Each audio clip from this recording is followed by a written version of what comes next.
सुवर्णवेद उद्योग समूह महाराष्ट्र सेंद्रिय शेती अभियानामार्फत आपण आज अक्कलकोट तालुक्यातील मैंदर्गी ह्या गावी निंगप्पा गवळी यांच्यामार्फत जो त्यांनी पाठीमागा 2-2.5 महिन्यापूर्वी जो आपला सुवर्णवेद सेंद्रिय शेतीला लागणारा खत आहे तो घेतला.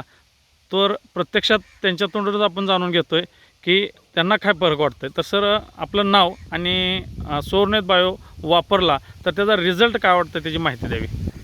प्रत्यक्षात वैयक्तिक त्यांच्या तोंडूनच आपण ऐकतोय. तर आपलं नाव सांगा.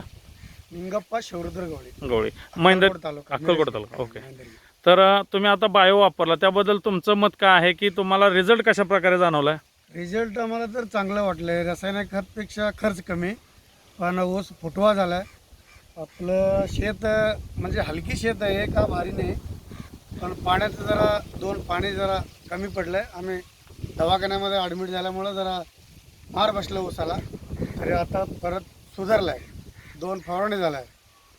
याच्या पुढं काय झालं नाही. रासायनिक खत तर लय कमी खर्चात झालाय.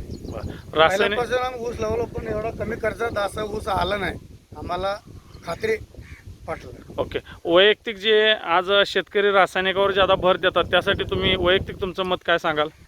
वैयक्तिक काय नाही सर, रासायनिकाचा प्रमाण म्हणजे सेंद्रिय बद्दल रिझल्ट चांगलं येतं ह्याबद्दल तुमचं मत काय. नाही ह्याच्या सेंद्रिय खतपेक्षा ह्याचा रिझल्ट फास्ट आहे. Okay sir. सगळ्यात महत्त्वाचं आता तुम्ही इथं पाहत आहात की ज्या पद्धतीने सरांनी खत वापरलेलं आहे आणि तुम्ही प्रत्यक्षात इथं ऊस पाहताय त्यांचा की 21 दिवस त्यांनी कोरोना पॉझिटिव्ह असल्यामुळं सगळ्यात महत्त्वाचं 1-2 पाण्याचा फरक कमी पडलेला आहे किंवा 2 पाणी त्याला मिळालेले नाहीत. आणि त्यानंतर सुद्धा त्यांनी या पद्धतीनं फुटवा वगैरे आणि ऊसाची इथं हिरवळ दिसून येते. तर प्रत्यक्षात मित्रांनो, जे भारत सरकारनं सेंद्रिय शेती अभियान राबवलेलं आहे या माध्यमातून मी सुवर्णवेद उद्योग समूहाच्या माध्यमातून डेव्हलपमेंट डायरेक्टर विशाल ताटे देशमुख. जय हिंद, जय सुवर्णवेद.